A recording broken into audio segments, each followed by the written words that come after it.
Mark Luschini joins us now to talk more about these third quarter earnings expectations. He's Chief Investment Officer at Janney Montgomery Scott. Mark, good to see you again. Welcome back.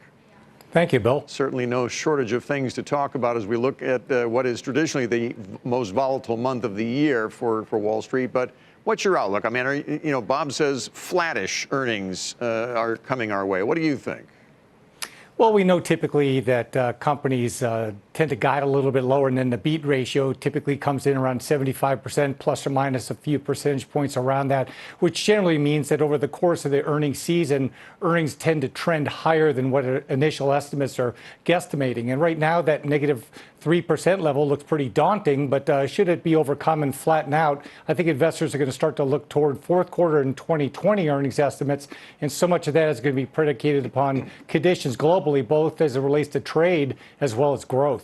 And given that, this earnings season, what sector of the market do you think is going to be key, not just for you, but for the market overall? Well, certainly, Sue, the biggest sector in the market is the technology sector. It represents 22% of the S&P 500, so it's going to matter a lot in terms of its influence on the direction of the market. Another big sector, however, is financials. And we've seen a nice rally in financial stock prices here in the month of September. We'll see if it's because investors have been sniffing out better earnings to come from the financial sector group, which, again, given its double-digit weight, could also help to support the market if technology doesn't, or if in combination, drive the overall market higher. So those are the two I'll be most focused on. And energy, we just saw in that graphic, you feel it looks attractive right now, even as energy prices start to come down again here. Well, Bill, one would have to be a pretty hard contrarian to wade into energy stocks at this juncture because they've done nothing but disappoint here so far this year.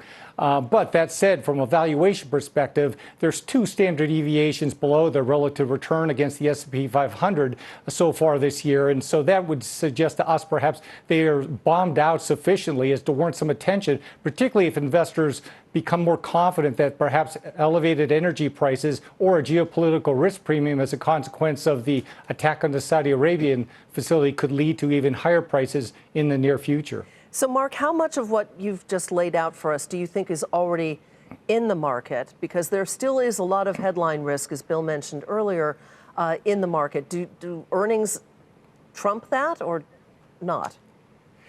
Frankly, Sue, I think it's the macroeconomic issues that trump earnings at this juncture. I think that you're right. It's baked in at this point. We've known for some time that earnings were going to face some difficult comparisons because 2018 earnings were so strong. And we're finally seeing the base effects of that perhaps fade in the fourth quarter of this year and for all of 2020. But that said, if we would get a resolution or at least some permanence to the truce between China and the U.S., and we start to detect real convincing signs of global growth beginning to at least stabilize, if not outright improve, that could be enough, even in the absence of third quarter earnings improving, to be the driver for stock prices going into the end of the year. Mark Luschini with Janney Montgomery Scott. Again, always good to see you, Mark. Thanks for joining us tonight. Thank you, Bill. You bet.